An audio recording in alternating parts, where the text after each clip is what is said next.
ഇത് കേൾക്കുന്ന പ്രിയപ്പെട്ടവരെ, നിങ്ങളിപ്പോൾ ഒരുപാട് സങ്കടത്തിലൂടെ ആയിരിക്കാം കടന്നു പോകുന്നത്. ആരോടും പറയാൻ കഴിയാത്ത വേദനകൾ നിങ്ങളെ ഹൃദയത്തിൽ ഉണ്ടാകാം.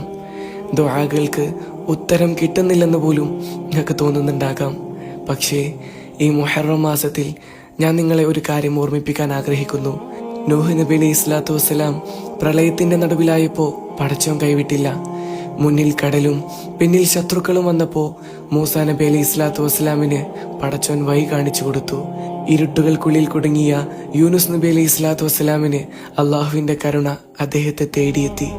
അവരുടെ ജീവിതത്തിൽ അത്ഭുതങ്ങൾ സംഭവിച്ചത് സാഹചര്യങ്ങൾ നല്ലതായതുകൊണ്ടല്ല, അവർ പടച്ചോനിലുള്ള പ്രതീക്ഷ നഷ്ടപ്പെടുത്താത്തത് കൊണ്ടാണ്. അതുകൊണ്ട് ഇന്ന് എനിക്കും പറയാനുള്ളത് അതാണ്. കരയേണ്ടി വന്നാൽ കരയണം, പടച്ചോനോട് പരാതിപ്പെടണം, ഹൃദയത്തിലെ ഭാരം ദുആകളാക്കി മാറ്റണം. പക്ഷേ